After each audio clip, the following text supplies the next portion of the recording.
I love TikTok. Me too. It's a terrible, terrible thing, though. I fall into a TikTok hole all the time. You're like, I'm just going to watch a few before I go to bed.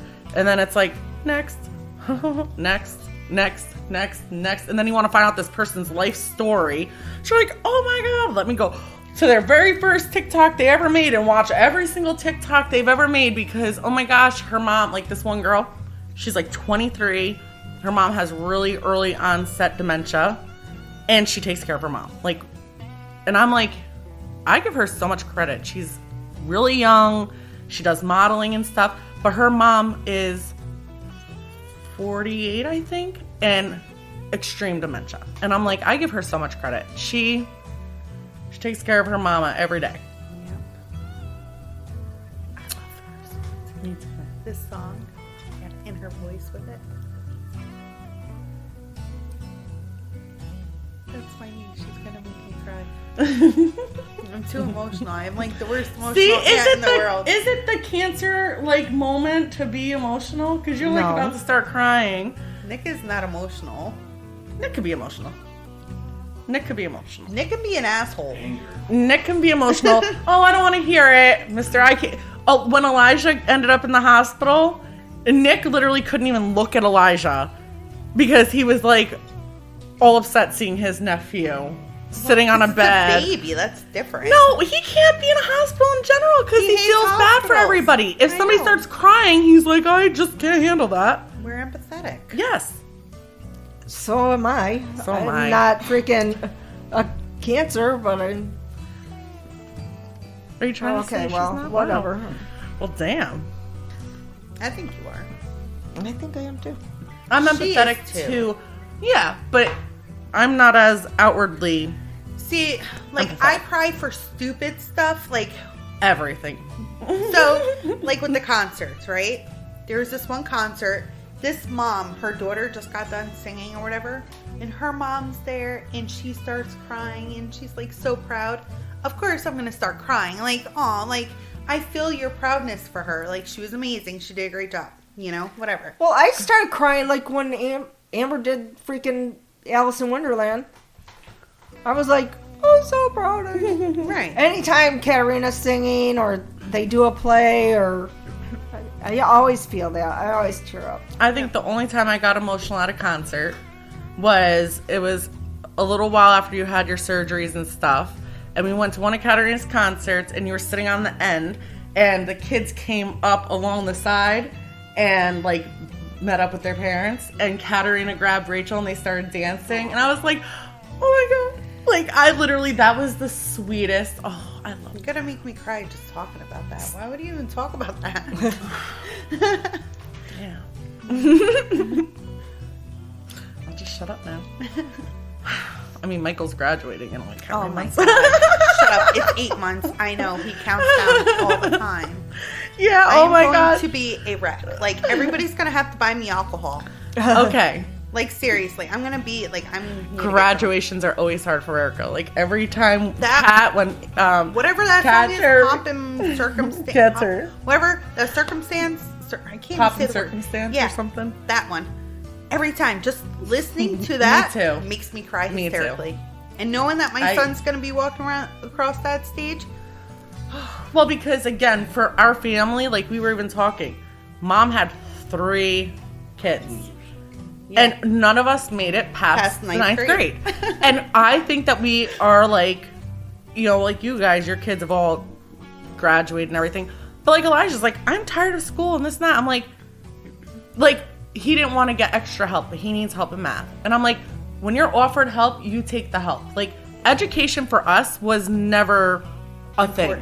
You know, and where would we have been if it was actually like my daughter's, you know, in high school and can't tell time, and somebody actually took the time to notice that I fell through the educational cracks. You know, you know, you need to watch your kids and see the things that they're struggling in and make sure that you're doing that, you know. But I refuse to let Elijah drop out of school. Like, you need... I didn't let any of mine either. No. I was like, going to school and you're graduating. Yeah, right, exactly. There's no option. That's just how it's going to be. That is the only choice you have. Did you graduate? No, I did See? the GED, but Because then I was getting you and your mom to do GED. And they remember did. me and you were gonna do. All of us were gonna do School together. but me and you were the only ones that started the semester, and then all of a sudden we moved to Brooklyn. Yeah. But yeah. And I don't even think I couldn't do a GED. Like, I have studied and tried, but like I said, I fell through so many cracks that I never learned so much stuff that... You can do it. It just takes... I don't know. I mean, there's a lot of things I didn't think I'd ever do. You would be surprised at how good some of the teachers are for people with learning disabilities, or people that don't have... And I have math skills and I have diagnosed ADHD, you know, and I think, again, back in the day, that wasn't really a thing. So nobody actually sat there and said, hey, this kid doesn't know how to do this. And everybody thought you were going to become a lawyer. Yep. Oh, but again, should have been. You but still again, could be. if my education was more than the richest man in America, never spent a day in school, or I don't need to help you with your homework because that's your teacher's job. You know, and I even told Chris the other day, you know, like, Elijah makes me feel guilty. But I said and again, love my mom, did everything she could. But I don't remember my mom really sitting down with me and helping me with things that I struggled with. She never wanted to get her GED because she couldn't pass the math part, right? And again, and yet she worked for a bank. Yep.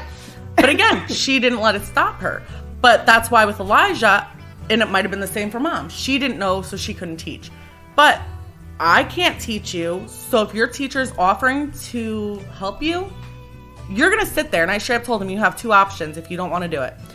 You can go for the hour of help and have your teacher help you, or you could sit on the stairs for an hour. You make your choice. And he's like, well, it's embarrassing. It's not embarrassing to need help with something.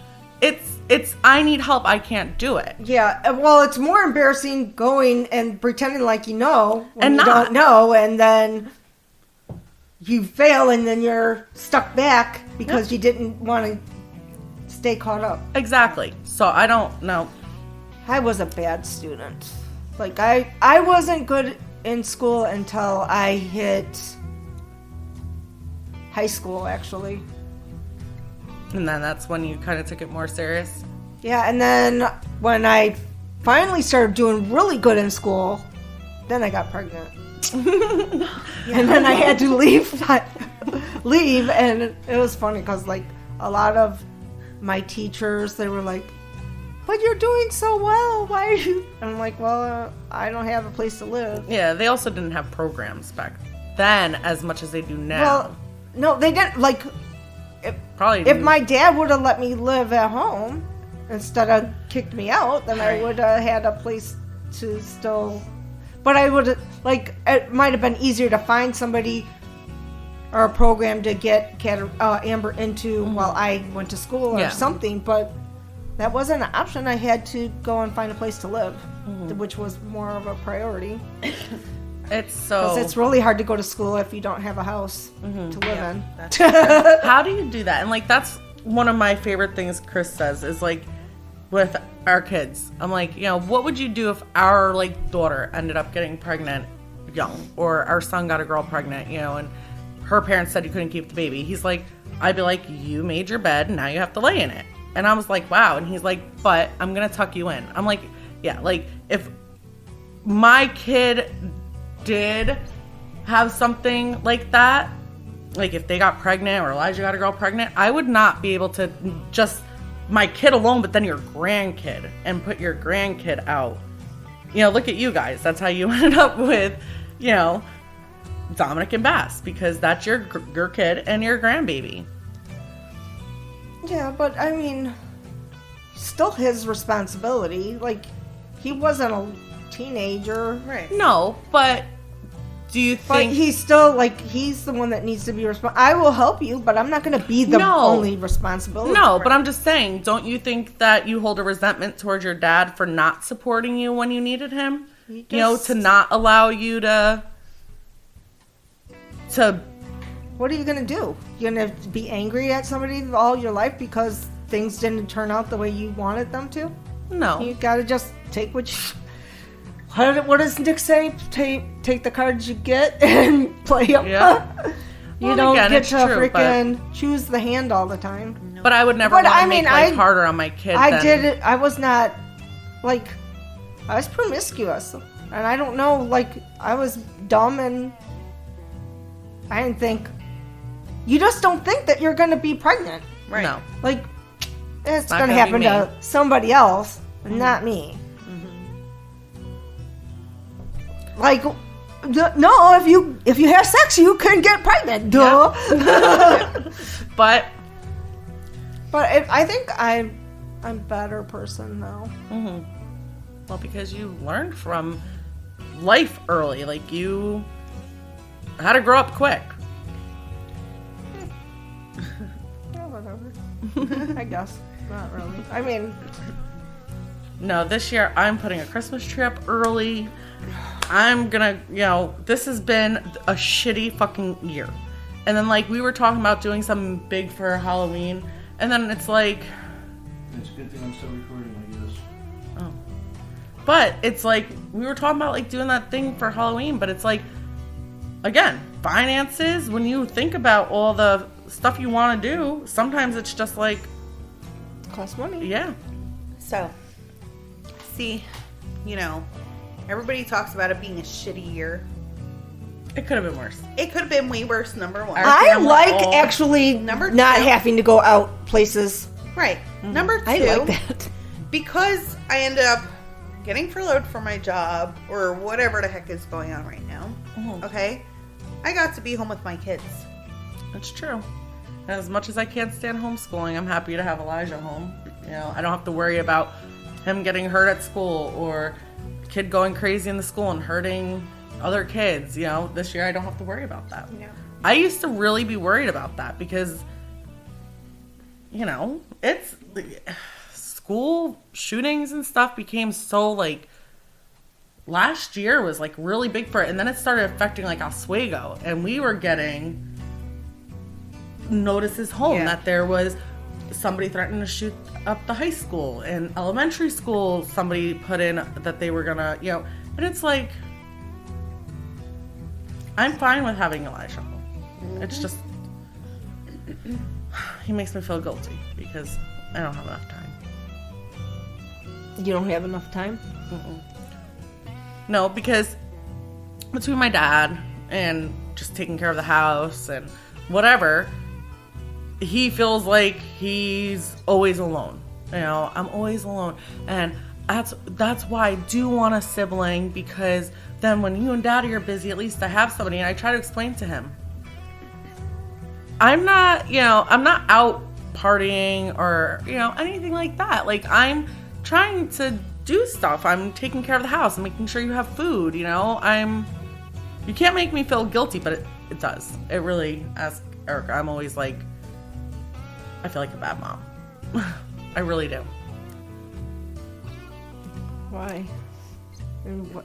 Because I feel guilty that I don't sit down and play with him, or, sometimes I do, but it's like my brain space is so overwhelmed that if I sit down and watch a movie with him, within that hour and a half, I've gotten my dad calling me. I have, other things that need to be taken care of, and then he's like, it's not all focused on him, like, I don't have that stretch of time to just devote to just him, and then it makes me feel bad. Why don't you take smaller amounts of time instead of trying to do one long stretch? Because it's never enough. Yeah, but I try to explain to him, I do what I can and I'm doing the best I can. If I can watch a half-hour show with you, you can't make me feel bad because I can't watch 3 half-hour shows. But he will literally just make me feel bad. And so what can you do about it? I don't know. I've tried so many things, like playing game, like I'll try to play a video game with him at night. But then when it's time to get off, it's like, oh, we didn't get to play long. And it's like, there's only so much I can do. Well, you know what? Make out a chart or something. You like making crafts. Make some kind of a chart that says this time every night is Elijah time. And I wish, but that doesn't work with my life. Like, ask Erica, and I don't mean, and again, I love my dad, but I was doing Erica's hair and makeup, and because I told my dad I had to help Erica with stuff, my dad was like, extra. It was like, I want cookies. Oh, you brought up cookies? 5 minutes later, can you bring the plate down? Oh, I need a box of tissues. Oh, you brought the tissues? Now I need a roll of tall paper. You need to confront him and just, you need to talk to him. She tries, like, she'll talk to him. Mm-hmm. And it's like, he'll get it for like a little bit, but then he doesn't again. Well, like today, I was getting lost while doing my deliveries. And when he would call, it would totally knock me out of the GPS. I would lose connection. And I'm like, Dad, I'm driving. Like, you can't keep calling me. You know, like, I'm in the middle of a delivery. And when you call, turn off your notifications? No, I can't. There's no way to stop him from calling. So eventually I was just like, Dad, there is? Block his number. Oh. And then you can unblock it. Or forget. Yeah. But again, I mean, I know that he doesn't mean it, but it's just, it's hard. Like, once every couple weeks, I bring him to the VA. Mm-hmm. Every single time he gets in my car, he goes, what kind of car is this? I'm like, Kia Sorento. Oh, it's a really nice car. Every single time he gets in my car, it's literally the same exact car. And I was worried about Lewy body dementia because that's what was his name? Jim Carrey? Was Jim Carrey the one who committed suicide? Not Jim Carrey. Robin Williams had Lewy body dementia, and his wife just talked about it. So I was worried about my dad with that, but he just had a brain scan. And when we went, the doctor's like, I think he has a tumor in his brain, but it hasn't grown, so I'm not really worried about it. He's like, but it's, I think there's inflammation around it, which can cause him to have more seizures. So he was like, and then he was like watching my dad. And he's like, how, like your leg, you can't move your foot, And so he took like a electrical, like a vibration thing. And my dad, from his knee down, cannot feel his legs. So now they're worried about neuropathy. So now he has to go for testing to see. Is he diabetic? And everybody asked that, even that doctor. And he was like, and nobody's tested him for diabetes. So he just did. But he's like, nobody's tested him for diabetes, like, because unless... That's a big sign. Yep, like, you can't feel your legs. Yep. Yeah. And that's what he said. And he's like, nobody's tested him. And I said, no. And he went and looked at the blood work. And he's like, right when I see something like that, I would have, So now they're running tests. For the VA. Yeah. But his doctor There's your plug. VA hospital. No, but... And again, I mean, I like his doctor, so now next week he has to go for shock testing, where they're going to shock his legs to see if his brain reads it. Huh? That's going to be great. But he doesn't have anything else wrong in his brain, so... So will they keep him overnight so you get a break for... No, but the lady was so cute when she did his MRI, because I think she could just tell. And so when he goes, oh, can my daughter come with me? And she goes... No, we're going to let your daughter be by herself and she can have a little bit of a break from you, okay? So I'm going to take you back and your daughter can have a couple minutes to herself. And I was like, aw, thanks. And again, I love my dad. He's gotten so much better. He really has. He really has. And, like, it's sweet because, like, even when I come home from, like, work now, he's like, I'm really so proud of you and this and that. And he was a taxi driver, so he'll call me, and he doesn't understand phones, that, like, my money goes into my phone. And so he's like, just be careful out there, because these people know you have money on you. And I'm like, Dad, it's in my, like, it's virtual. It's in my phone. And he's like, how do they do that? I'm like, they pay me through an app. What's an app? It's something on the phone, Dad. I don't go out like that. Like, I don't take money from people. But, yeah, he's like, I'm so proud of you, and blah, blah, blah. And I actually think that's sweet that he tells me that. Because sometimes you need to hear that. Like, yeah. Yeah, you do. It's like, I don't know. Again, I don't think anybody's used to me having anything outside of my house. They're not used to me having this. They're not used to me working. They're not used to me not being there 24/7. So... For them, it's weird. And they just become acquired to Yeah. the present, so. But I What are they need gonna something other than just that. We all do. Yeah. I think that you can't, I do like, I don't have to go anywhere or do anything, but I need time alone. Mm-hmm. Otherwise, I think I would go fucking Yep. psychotic. Yep.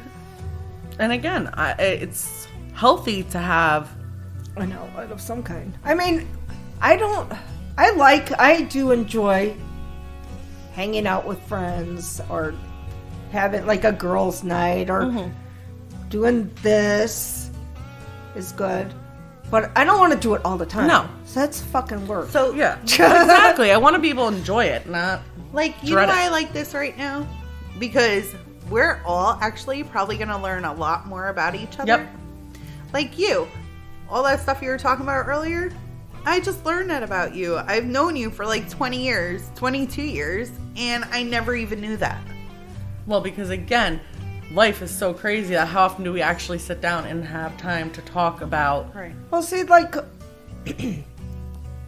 I know, like, when you have a tough childhood, don't you, like, you want to, You don't want to talk about you it. don't want to, well, you don't want to talk about it, but you also, like, that's why I think it makes people more wanting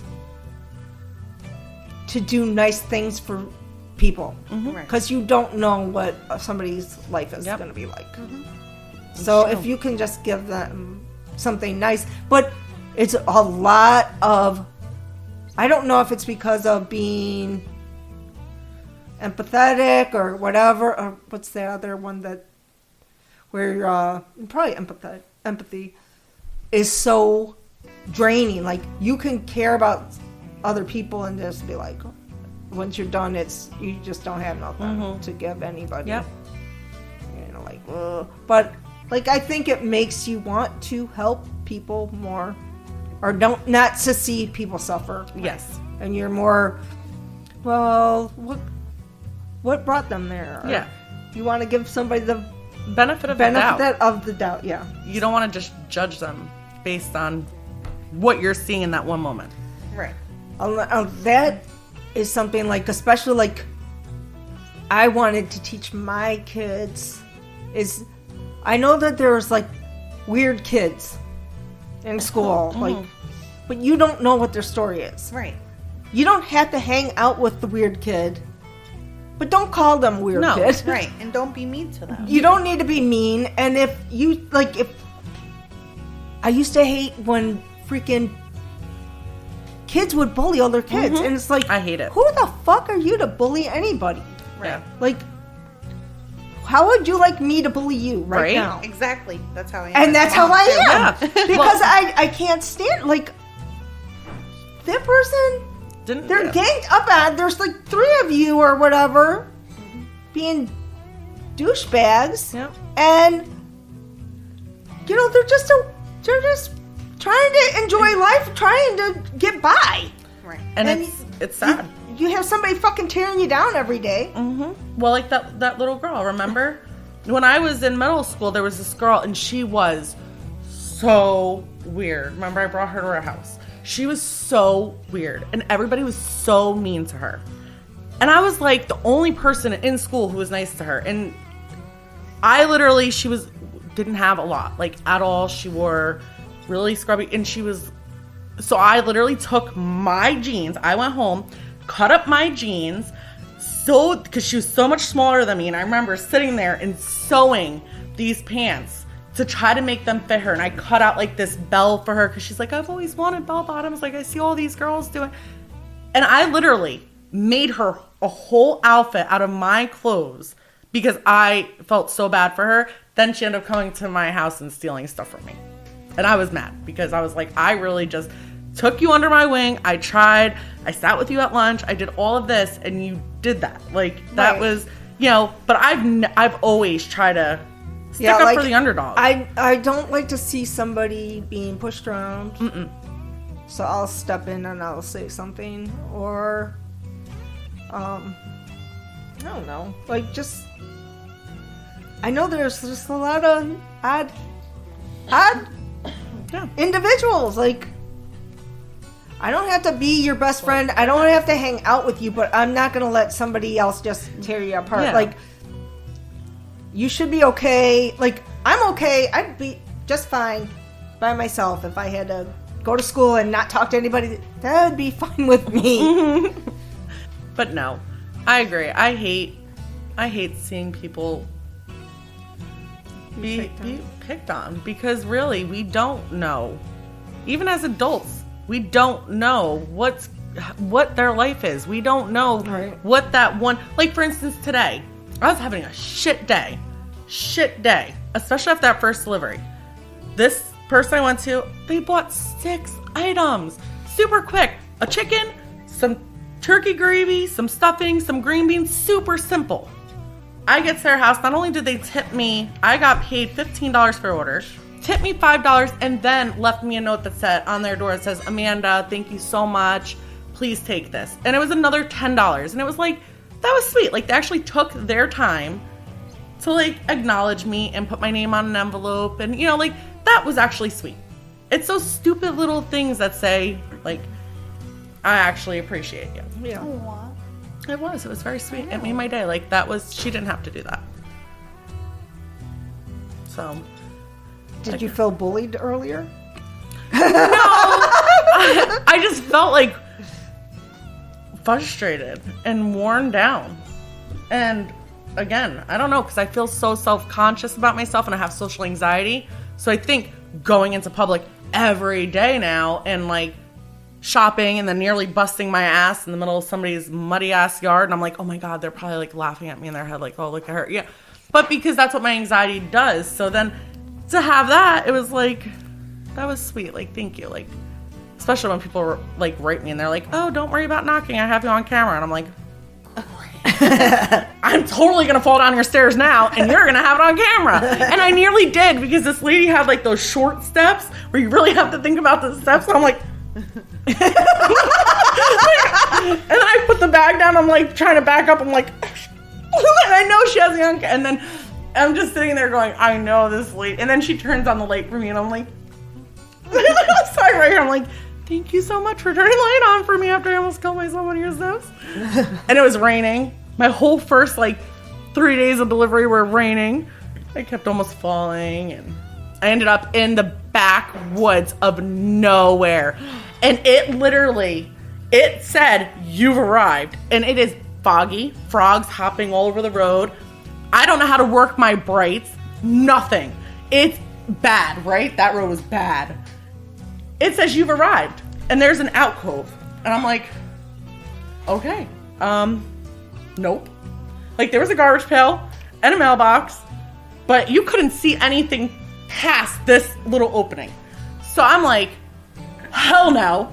I call Erica, I'm like, oh shit, I don't know what to do. This lady's order took like 2 hours to get, because by the time I was able to get out of the middle of the woods in the middle of the night, to go pick Erica up, to bring me to go re-deliver this, and it kept saying, you've arrived. So Erica like pulls up to this like opening, and she's like,